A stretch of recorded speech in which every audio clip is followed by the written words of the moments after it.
ஐயா துவக்க உரையில் நாம் என்ன செய்ய வேண்டும், நாம் என்ன செய்து கொண்டிருக்கின்றோம், வருங்காலத்தில் நம்முடைய இலக்குகள் என்ன என்று தெளிவாக சொல்லியிருக்கின்றார்கள். ஒரு கட்சியினுடைய வெற்றியை எப்படி நிர்ணயம் செய்வது, அதாவது ஒரு கட்சியினுடைய வெற்றியை எப்படி நாம் எடை போடுவது,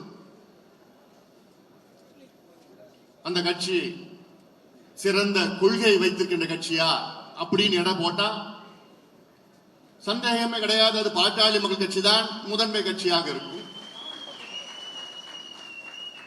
இல்ல ஒரு கட்சியில அதிகமா இளைஞர்கள் இருக்கின்றார்கள் என்று எடை போட்டா அதிலும் சந்தேகம் கிடையாது, அது பாட்டாளி மக்கள் கட்சி தான் முதலிடம் வரும். இல்ல ஒரு கட்சி அதிக அளவில் போராட்டங்கள் செய்தது என்று நிர்ணயம் செய்தால் அதுல சந்தேகம் யாருக்குமே வேண்டாம், பாட்டாளி மக்கள் கட்சி தான் முதலிடத்தில் வரும். இல்ல ஒரு கட்சியினுடைய தொலைநோக்கு பார்வை அதிகமாக இருக்கிறது, தொலைநோக்கு திட்டங்கள் அதிகமாக இருக்கிறது, நம்ம எல்லாமே அந்த அடிப்படையில பார்த்தால் சந்தேகமே கிடையாது, பாட்டாளி கட்சி தான். ஆனால் ஒரு கட்சியினுடைய வெற்றியை எப்படி நிர்ணயம் செய்து கொண்டிருக்கின்றார்கள், நாம் வைத்திருக்கின்ற சட்டமன்ற உறுப்பினர்களும் நாடாளுமன்ற உறுப்பினர்கள் வைத்துதான் நிர்ணயம் செய்து கொண்டிருக்கின்றார்கள். அதற்காகத்தான் நாம் அரசியல் தேர்தலில் வெற்றி பெற வேண்டும்.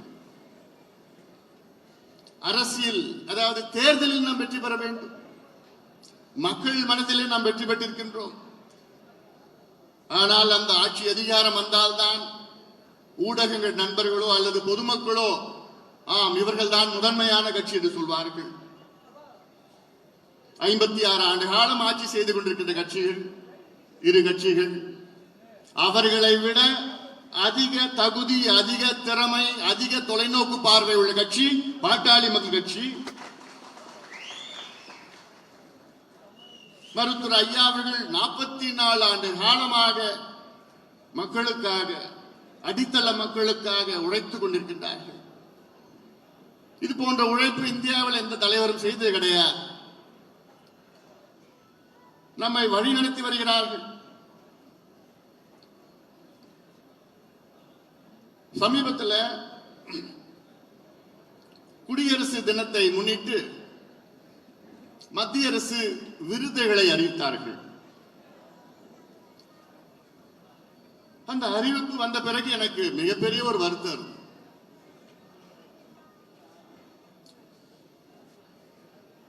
அதில் பாரத் ரத்னா விருதை வழங்கினார்கள், பத்ம விபூஷன், பத்மபூஷன் போன்ற விருதுகள் வழங்கினார்கள். அதிலும் பாரத் ரத்னா இந்தியாவுடைய முதன்மை விருது அதுதான். அதை சமூக போராளி கர்பூரி தாக்கூர், பீகாருடைய முன்னாள் முதலமைச்சர், சமூக போராளி அது கர்பூரி தாக்கூர் அவர்களுக்கு வழங்கினார்கள். மிக்க மகிழ்ச்சி, தகுதியானவர், நிச்சயமாக அவர் வழங்க வேண்டும். ஆனால் எனக்கு பெரிய வருத்தம், 85 வயதில் தமிழ்நாட்டிற்கும் இந்தியாவுக்கும் எவ்வளோ சாதனைகள் செய்த நம்முடைய மருத்துவர் ஐயாவிற்கு ஏன் அதை வழங்கவில்லை என்ற ஒரு நிச்சயமாக ஒரு ஆதங்கம், ஒரு வருத்தம், எனக்கு நியாயமான வருத்தம் தானே. கர்பூரி தாக்கூர் அவர்கள் பீகாருடைய முன்னாள் முதலமைச்சர், முடி திருத்துகின்ற சமுதாயத்தை சார்ந்தவர், பீகாரிலே இடஒதுக்கீடை கொண்டு வந்தவர். அதனால் அவர்களுக்கு கொடுத்திருக்கின்றார்கள், அதை பாராட்டுகின்றோம். முதலமைச்சராக இருந்து சாதனைகள் செய்வது பெரிய காரியமே கிடையாது. அந்த அதிகாரம் இருக்கிறது, கையெழுத்து போடுகின்ற அதிகாரம் இருக்கிறது. ஆனால் எனக்கு பதவி வேண்டாம், பொறுப்பு வேண்டாம், சட்டமன்றத்திலோ நாடாளுமன்றத்திலோ என் கால்கள் படாது என்று தமிழ்நாட்டிற்கும் இந்தியாவுக்கும் சாதனை செய்வதுதான், அதுதான் உயர்ந்த சாதனை. நம்முடைய ஐயா அவர்கள் அதை செய்து கொண்டிருக்கின்றார். இந்தியாவிலே 6 இடஒதுக்கீடுகளை பெற்ற தலைவர் ஒரே தலைவர் மருத்துவர் ஐயா அவர்கள். தட்டி சொல்ற வேற யாராவது ஒரு இடஒதுக்கீடு இன்னைக்கு வாங்கி தந்திருக்காங்களா? 6 இடஒதுக்கீடுகள். தமிழ்நாட்டில் 4, இந்திய அளவிலே 2 இடஒதுக்கீடுகள். நான் சமீப காலத்திலே ஊடகத்திலே ஒரு சில பேட்டிகளில் நான் சொன்னேன், நாங்க எவ்வளோ செய்திருக்கின்றோம், எங்களுடைய ஐயா அவர்கள் எவ்வளோ சாதனைகள், மக்கள் சார்ந்த சாதனைகள் செய்திருக்கின்றார்கள். எங்கள் ஐயாவை போன்ற தொலைநோக்கு சிந்தனை பார்வை யாருக்கும் கிடையாது. 40 ஆண்டுகளுக்கு முன்பே சமூக நீதியை பேசிய தலைவர், 43 ஆண்டுகளுக்கு முன்பு ஜாதிவாரி மக்கள் தொகை கணக்கெடுப்பு நடத்த வேண்டும் என்று நம்ம முதல் தீர்மானம் போட்ட தலைவர், 30 ஆண்டுகளுக்கு முன்பு தொலைநோக்கு பார்வையிலே காலநிலை மாற்றம், பருவநிலை மாற்றம் பற்றி பேசிய தலைவர், 40 ஆண்டு காலமாக மதுவை ஒழிக்க வேண்டும் என்று போராடி கொண்டிருக்கின்ற தலைவர், 30 ஆண்டுகளாக இந்த புகையிலை பொருட்களை ஒழிக்க வேண்டும், அழிக்க வேண்டும் என்று எல்லாம் போராடி கொண்டிருக்கின்ற தலைவரை பெற்றிருக்கின்றோம். ஆனால் அவருக்கு அங்கீகாரம் கிடைத்திருக்கிறதா? ஊடக நண்பர்கள் அங்கீகாரம் கொடுத்திருக்கின்றார்களா? தமிழக மக்கள் அங்கீகாரம் கொடுத்திருக்கின்றார்களா? அது மிகப்பெரிய வருத்தம் என்று நான் பல பேட்டிகளில் நான் சொல்லியிருக்கின்றேன். இன்றைக்கு நாம் அரசியல் தீர்மானம் போடுறோம். தீர்மானத்தில் வருகின்ற மக்களவை தேர்தலில் பாட்டாளி கட்சி கூட்டணி அமையும். அந்த கூட்டணியை முடிவு செய்கின்ற அதிகாரம் மருத்துவர் ஐயா அவர்களுக்கு நாம் வழங்கி இருக்கின்றோம் என்ற தீர்மானம். திமுக தொடங்கி 18 ஆண்டுகளில் ஆட்சிக்கு வருகிறார்கள். 49 தொடங்கி 67 ஆட்சிக்கு வருகிறார்கள். அண்ணா திமுக தொடங்கி 5 ஆண்டுகளில் ஆட்சிக்கு வருகிறார்கள். 72 தொடங்கி 77 ஆட்சிக்கு வருகிறார்கள். ஆனால் பாட்டாளி கட்சி தொடங்கி 34 ஆண்டுகள் ஆகியும் இன்னும் நாம் ஆட்சிக்கு வர முடியவில்லை. இன்னும் நாம் கூட்டணி என்று பேசிக் கொண்டிருக்கின்றோம். இது எப்பொழுது மாறும்? மாறணுமா வேண்டாமா? மாற வேண்டும். மக்களுடைய மனநிலை இப்படி இருக்கிறது. மக்களுடைய மனநிலை மாறி இருக்கிறது, மாறிக்கொண்டிருக்கிறது. அந்த மாற்றத்தை நாம் எல்லோரும் சேர்ந்து கொண்டு வருவோம். நீங்கள் கொண்டு வர வேண்டும். ஐயாவுடைய கனவு எவ்வளவு இருக்கிறது. தமிழ்நாடு எப்படி இருக்க வேண்டும், இந்தியா எப்படி இருக்க வேண்டும், அந்த ஆதகம் இருக்கிறது. இன்று தமிழ்நாட்டிலே முதல் பிரச்சனை வந்தால் முதல் அறிக்கை, முதல்ல அறிக்கை, ஐயா அறிக்கை, தெளிவான அறிக்கை. அதை பார்த்தா மற்றவங்க அதை காப்பி அடிச்சு அவங்க பேசுவாங்க. ஆனா மற்றவங்க பேசுறது தான் பெரிய செய்தியா வரும். ஆனா முதல் சொன்ன ஐயாவுடைய செய்தி ஒரு பிட்டு செய்தி. இதுதான் இன்றைய நிலை. நான் மற்ற கட்சிகளை பற்றி நான் பேச போவது கிடையாது. நம் கட்சியினோட வளர்ச்சியை பற்றி பேசுவோம். மற்ற கட்சிகளை பற்றி எவ்வளவு வேணா பேசலாம், குறைகள் எவ்வளவு வேணா அடுக்கிக்கிட்டு போலாம். ஆனால் அது நமக்கு முக்கியம் கிடையாது. நாம் எப்படி இருக்க வேண்டும், நாம் எப்படி அணுக வேண்டும், மக்களை எப்படி அணுக வேண்டும். 34 ஆண்டு காலம் கட்சி ரீதியிலே உழைத்து வருகின்றோம். 2026 நம்முடைய ஆண்டு. இது நம்முடைய ஆண்டு, நாம் ஆளுகின்ற ஆண்டு. அதற்கு முன்னோட்டம் தான் 2024 இந்த ஆண்டிலுடைய மக்களவை தேர்தல். அதற்கு முன்னோட்டம். இதில் வெற்றி பெற வேண்டும். நான் சொல்லியிருக்கின்றேன், ஒரு கட்சியினுடைய வெற்றி எப்படி நிர்ணயம் செய்வது என்று. கொள்கை ரீதியிலா, போராட்டங்கள் ரீதியிலா, உறுப்பினர்கள் எண்ணிக்கையிலா, அல்லது இளைஞர்கள் அதிகமாக இருக்கின்ற நோக்கமா? இதெல்லாம் இல்லை. எத்தனை எம்பி, எத்தனை எம்எல்ஏ. பாட்டாளி மக்கள் கட்சியும் இதுவரை 70 சட்டமன்ற உறுப்பினர்களுக்கு மேல் நாம் வெற்றி பெற்றிருக்கின்றோம். தமிழ்நாட்டிலும் புதுவையிலும் இதுவரை 20 நாடாளுமன்ற உறுப்பினர்கள், மக்களவை, மாநிலங்களவை உறுப்பினர் 20க்கு மேல் நாம் வெற்றி பெற்றிருக்கின்றோம். 6 மத்திய அமைச்சர்களை நாம் பெற்றிருக்கின்றோம்.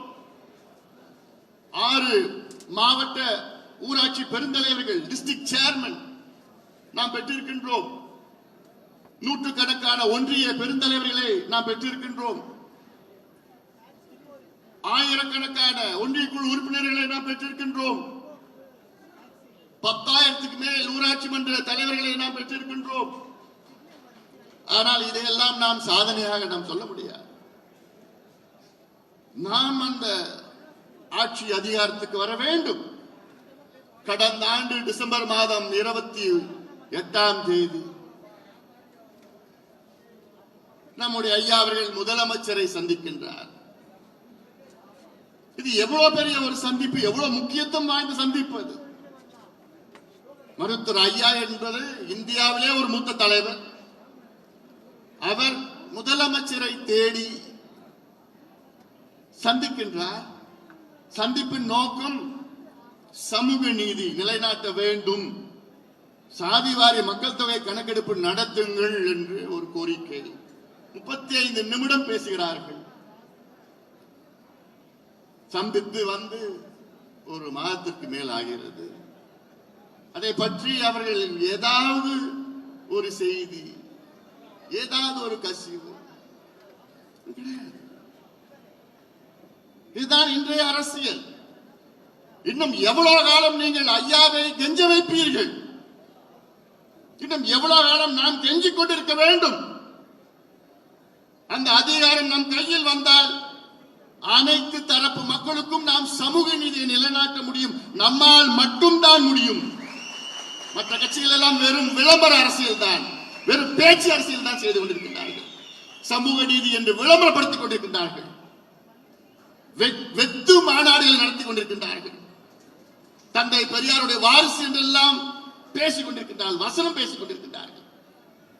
ஆனால் இன்று சமூக நீதி என்று சொன்னால் ஒரே ஒரு தலைவர், நம்முடைய மருத்துவர் ஐயா, உண்மையான தலைவர் மருத்துவர் ஐயா. இதை மக்கள் புரிந்து கொள்ள வேண்டும். நாம் ஆளுகின்ற காலம் வந்து விட்டது. இவ்வளோ திறமைகள் வைத்த கட்சி நம்ம கட்சி. இந்தியாவில் எந்த கட்சியாவது பட்ஜெட் போடுமா? நிழல் நிதியிலே அறிக்கையை போடுமா? நிழல் வேளாண் நிதியிலே அறிக்கையை போடுமா?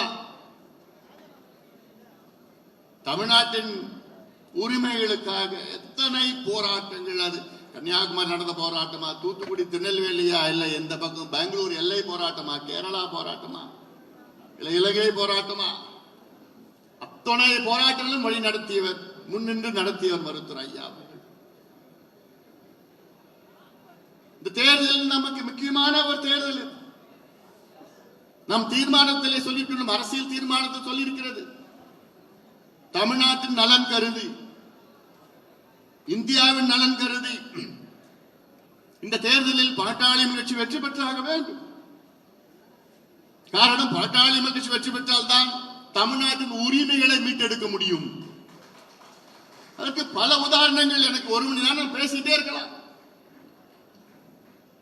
2004, 2009 நமக்கு 6 மக்களவை உறுப்பினர்கள் வெற்றி பெற்றோம். நாடாளுமன்றம் 6 மக்களவை உறுப்பினர்கள் தான் நம்மிடம் இருந்தது. ஆனால் நாடாளுமன்றம் பல நாட்கள் ஸ்தம்பித்தது. வெறும் 6 நாடாளுமன்ற உறுப்பினர்களை வைத்து. இலங்கை தமிழர் பிரச்சனை இருந்தாலும் அன்னைக்கு 4-5 நாள் நாடாளுமன்றம் நடக்கல. எதுக்கு? 6 நாடாளுமன்ற உறுப்பினர்களை வைத்து. இதுதான் பாட்டாளி மக்கள் கட்சி. காவிரி பிரச்சனை 6 நாடாளுமன்ற உறுப்பினர்கள் அங்க போய் நின்றாங்க. பாட்டாளி மக்கள் கட்சி. 2 அமைச்சர்களை அன்று வைத்தோம்.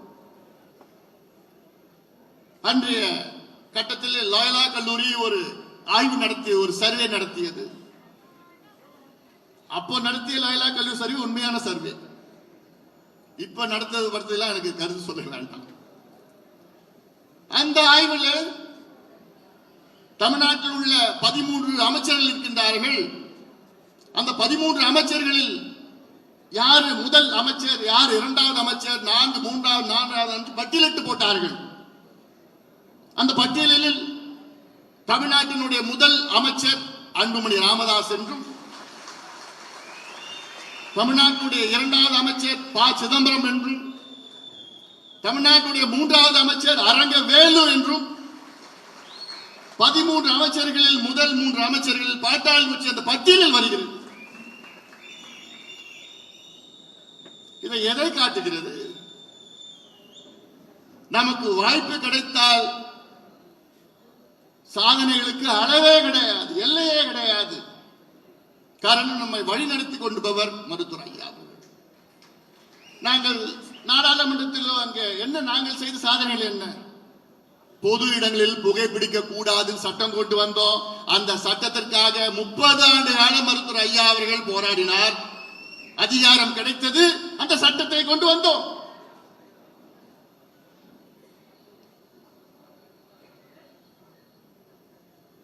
மது விலக்கு கொள்கை, நேஷனல் ஆல்கஹால் பாலிசியை கொண்டு வந்தேன். எப்படி கொண்டு வந்தேன்? 30 அந்த காலத்தில் 30 ஆண்டு காலமாக மதுவை ஒழிக்க வேண்டும் என்று போராடி கொண்டிருக்கின்ற மருத்துவர் ஐயா சொன்ன காரணத்தால் தேசிய மதுவிலக்கு கொள்கையை கொண்டு வந்தோம். ஒவ்வொன்றும் களத்திலே போராடி அங்கே அதிகாரம் வந்து கையெழுத்து போட முடிந்தது. அந்த அதிகாரம், அதனால்தான் நான் கேட்கின்றேன், தமிழகத்தின் தலையெழுத்தை மாற்றுகின்ற அந்த அதிகாரம் நாம் பெற வேண்டும். அதற்கு எந்த ஈகோ உங்க மனதிலே, எந்த கௌரவ வரட்டு கௌரவம் இருக்கக்கூடாது. நானா, நீயா, இவனா, அவங்களா, முன்னுக்கு வந்தவங்களா, அப்புறம் வந்தவங்களா, இப்ப வந்தவங்களா, நான் பெரியவனா, நான் சீனியரா, நீ ஜூனியரா? ஐயா, கட்சி, நம் வெற்றி, இதுதான் நம்முடைய இலக்காக இருக்க வேண்டும். இது காலத்தின் கட்டாயம். நான் தமிழ்நாடு முழுவதும் அனைத்து மாவட்டங்களிலும் சென்று வருகின்றேன். துணை மாவட்டங்களிலும் மக்களுடைய மனது மிகப்பெரிய மாற்றம் நான் பார்த்திருக்கின்றேன். மிகப்பெரிய மாற்றம் நான் பார்த்திருக்கின்றேன். ஒரு 3-4 ஆண்டுகளுக்கு முன்பு இருந்த மாற்றம் இப்போது முழுமையாக மாறிக்கொண்டிருக்கிறது. நம்மை ஏற்றுக்கொண்டிருக்கின்றார். நான் சொல்வது இங்க விழுப்புரம், கடலூர், திருவண்ணாமலை பத்தி நான் பேசல. நான் அது நம்ம பேசவே வேண்டாம்.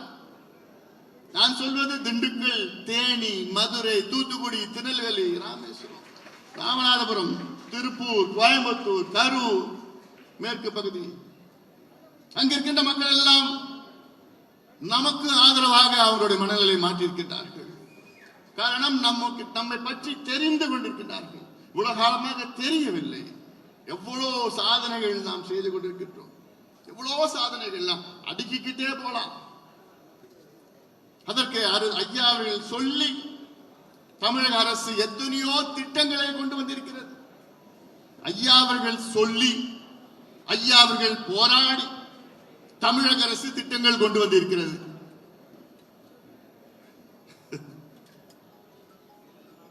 எப்படி இருக்கணும் அது? ஐயா அவர் சொல்லி பாட்டாளி மக்கள் கட்சி முதலமைச்சர் அதில் கையெழுத்து போடுகின்ற அந்த காலம் வர வேண்டும். இது வேற கட்சி முதலமைச்சர் கையெழுத்து போடுற கடந்த காலம் நாம் பார்த்திருக்கின்றோம். காவிரி டெல்டாவை பாதுகாக்கப்பட்ட வேளாண் மண்டலம் அறிவிக்க வேண்டும் என்று முதல் சொன்னவர் ஐயா அவர்கள். அதற்கு 5 ஆண்டு காலம் போராடினோம், விழிப்புணர்வு ஏற்படுத்தினோம், துண்டு பிரசுரங்கள் கொடுத்தோம், ஆர்ப்பாட்டங்கள் செய்தோம், அழுத்தங்கள் கொடுத்தோம், முதலமைச்சரை பல முறை வலியுறுத்தினோம், நாடாளுமன்றத்திலே பேசினோம், ஊடக மத்தியிலே பல முறை பேட்டிகள் கொடுத்தோம். அதன் பிறகுதான் தமிழக அரசு அந்த சட்டத்தை கொண்டு வந்தது. இது போன்று தமிழ்நாட்டின் வளர்ச்சிக்காக, தமிழ்நாட்டின் முன்னேற்றத்திற்காக எவ்வளவு திட்டங்கள், சட்டங்களை கொண்டு வர வைத்தது பாட்டாளி மக்கள் கட்சி. இன்னும் எவ்வளவு காலமா கொண்டு வந்தோம் சொல்லிட்டு இருக்க முடியும்? கொண்டு வர செய்தோம் என்று நாம் அதை கொண்டு வந்தோம், கையெழுத்து நாம் போட்டோம் என்ற அதிகாரம் நமக்கு இருக்க வேண்டும். மீண்டும் சொல்கின்றேன், தமிழ்நாட்டை ஆளுகின்ற முழு தகுதி, திறமை, தொலைநோக்கு பார்வை, தொலைநோக்கு சிந்தனை உள்ள தமிழ்நாட்டில் ஒரே கட்சி பாட்டாளி மக்கள் கட்சி மட்டும்தான். சமீபத்தில் ஒரு மாநாட்டில் தமிழக முதலமைச்சர் அவர் பேசிட்டு இருந்தார். அந்த பேச்சில் பார்த்தா தமிழ்நாடு முன்னேற்றத்திற்கு நாங்கள் எத்தனையோ திட்டங்கள் நாங்கள் கொண்டு வந்தோம் என்று பேசினார். நான் அதை கூர்ந்து கவனிச்சேன். என்ன திட்டத்தை பத்தி சொல்றாரு? அவர் சொன்ன திட்டங்கள் மகளிருக்கு மாதாந்திரம் உதவித்தொகை 1000 ரூபாய் நாங்க கொடுத்தோம். பொங்கலுக்கு நாங்கள் 1000 ரூபாய் கொடுத்தோம், ஒரு கரும்பு கொடுத்தோம். வெள்ளம் பாதிப்புல நாங்க 6000 ரூபாய் கொடுத்தோம். இதெல்லாம் திட்டம் என்ற பட்டியலில் போடுகிறார் முதலமைச்சர். எனக்கு அது புரியல. மகளிருக்கு ஒரு 1000 ரூபாய் கொடுத்தா, மாதம் 1000 ரூபாய் கொடுத்தா அவங்க வாழ்க்கை முன்னேறிடுமா?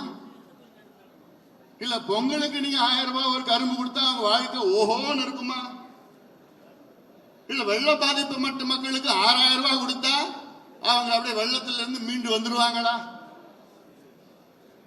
இது திட்டம்னு நீங்க பேசிட்டு இருக்கிறீங்க. திட்டம்னா எப்படி இருக்கணும்? 108 ஆம்புலன்ஸ் உயிரை காப்பாற்றுகின்ற திட்டம், கோடிக்கணக்கான உயிரை காப்பாற்றுகின்ற திட்டம், அது திட்டம். தேசிய கிராமப்புற சுகாதார திட்டம் உலகத்திலே மிகப்பெரிய பொது சுகாதாரம் என்று ஐநா சபை பாராட்டுகின்ற திட்டம், இது திட்டம்.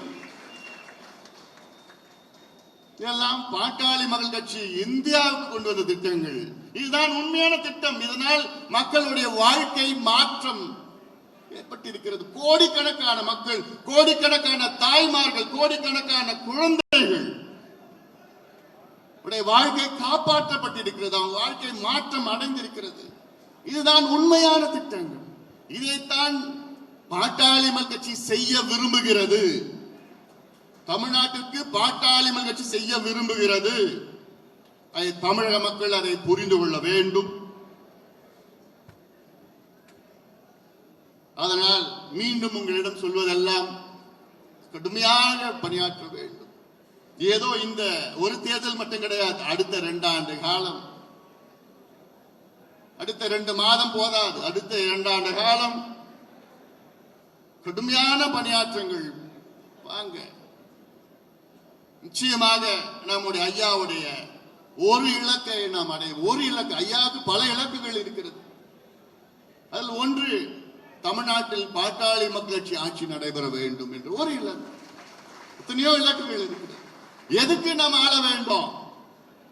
மக்களை முன்னேற்ற வேண்டும். தமிழக மக்களை முன்னேற்ற வேண்டும். ஐயா சொன்னார்ல, இன்னைக்கு கடந்த ஆண்டு பிப்ரவரி மாதம் தமிழை தேடி என்று இந்த வயதிலே 8 ஊருக்கு 8 நாளுக்கு போயிட்டு வந்தார். ஆனா தமிழை வச்சு ஆட்சிக்கு வந்த கட்சிகள் எல்லாம் நாம் பார்த்தோம். இன்னும் தமிழ் எங்கே தேடிட்டு போயிட்டு இருக்காரு ஐயா? தமிழ் கிடைச்சிருச்சா? இன்னும் தேடித்தான் இருக்கிறோம்.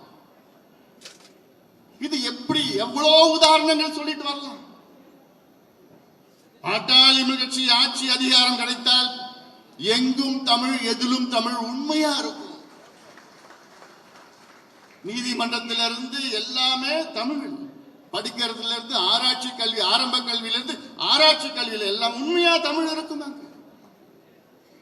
மற்ற கட்சிகள்லாம் வசனம் மட்டும் பேசிட்டு இருக்கிறாங்க. ஆனா இனி மக்கள் அவர்களை நம்புவதாக எனக்கு தெரியல, நம்புற மாதிரி தெரியல. ஆனா அதுக்குதான் உங்ககிட்ட நான் சொல்றேன், தயாராகுங்கள், தயாராகுங்கள். இது வரும் காலம் நம்முடைய காலம், நம்முடைய காலம். அதற்கு தயாராகுங்கள். பொதுக்குழு உறுப்பினர்களே, நம்முடைய காலம் வந்துவிட்டது. களத்தில் இறங்குங்கள். ஏன்னா நம்முடைய கட்டமைப்பு போல் எந்த கட்சியும் வைத்தது கிடையாது.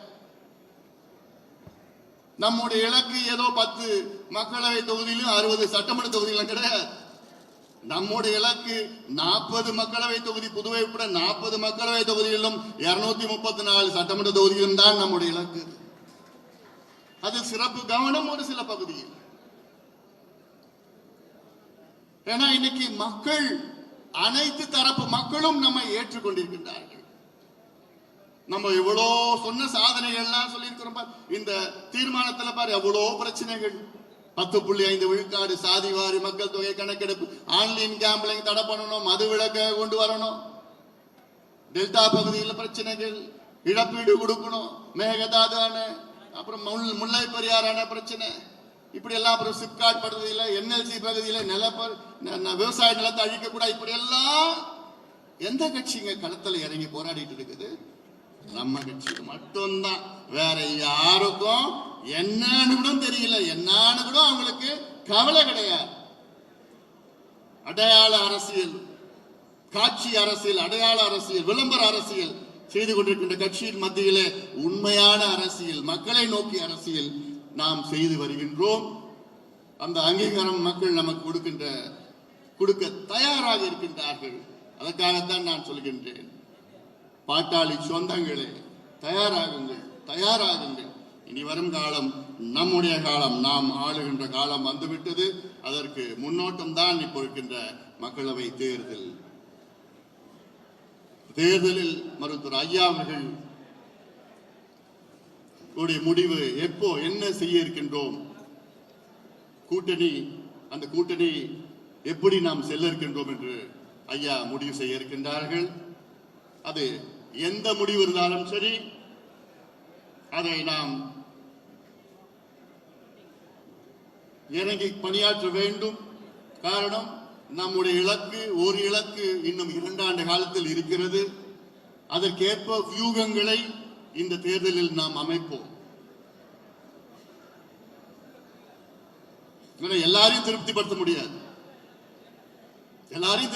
முடியாது. நம்முடைய, மீண்டும் சொல்கின்றேன், நம்முடைய இலக்கு 2026.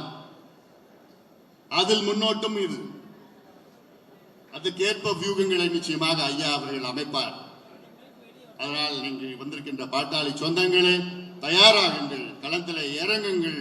அடுத்த 2 மாதம் மட்டுமில்லை, அடுத்த 2 ஆண்டு காலம் நாம் கடுமையாக பணியாற்றி ஐயாவுடைய கனவை நாம் நினைவாக்குவோம் என்று நன்றியோடு அமர்கின்றேன். வணக்கம்.